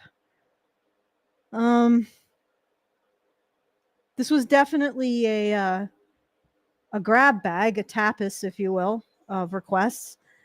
I think that the first one sort of segues into the bullying because they are bullying Sydney Sweeney for no reason. And actually, I think it goes beyond bullying. We need a new word for people. I think you call it stochastic terrorism. They're engaging in stochastic terrorism against her. They are, well, or the alternative way of framing it would be they're creating a lynch mob mentality around her. Like they're constructing a lynch mob to direct towards her with this narrative that she's criminal. And there's a big difference in power between saying someone is cringe and saying someone is criminal. Because when you say someone is criminal or you say a group of people is criminal, that justifies punishing them. Okay, that's really powerful language. And the original, like, Queen, whatever her name is, Queenie, Drama queen. drama queen. She wants to reserve for her right to direct that kind of narrative of criminality towards other people, that they're socially criminal, that they're actually criminal, or that they want to engage in the biggest social historical crimes of our age. And she wants to use that narrative and direct it at people. She doesn't consider it a form of bullying, and it's much, much worse in its effects than somebody saying, oh, you're like your fox fursuit is cringe, right? That's not the same. These are not the same thing. That's not going to cause anybody to go and consider subject the furry to justified punishment up to and including lynching. But the whole, you're a fascist, you are an evil person from the worst evil of our era, you are a criminal, the stuff that she's wielding towards people, it does justify violence, right? So that's she's the got purpose of no it. she's got It's the no hope leg that to it will stand create on here. violence by proxy. It's the way women And do of course, violence. she is perfectly happy to direct bullying comments at men. Mm-hmm. Like there's no more. She has no moral basis for any of her assertions. Probably why the Bible Can I show you something as a palate cleanser that I think is really funny? Sure. Let's see it. Okay, we're gonna end it with this. This is a video. I'm gonna turn off the scene switcher because I want the people in the vertical to see it too. So let's just play it. I'm just gonna play it. I saw a video of a woman who was running in a marathon, and when she looks over, she notices a friend of hers flew in from London to watch her finish. The friend flew in for like 24 hours, and she sees the friend and she immediately starts bawling. She's like crying and running, and you can tell she's like overjoyed that her friend would do such a thing. I think sometimes when men are questioning why women are choosing to be single, Hey, stop there. Stop there. What did men do again? How are we involved in people running and a friend going to support a friend? What did men do again? How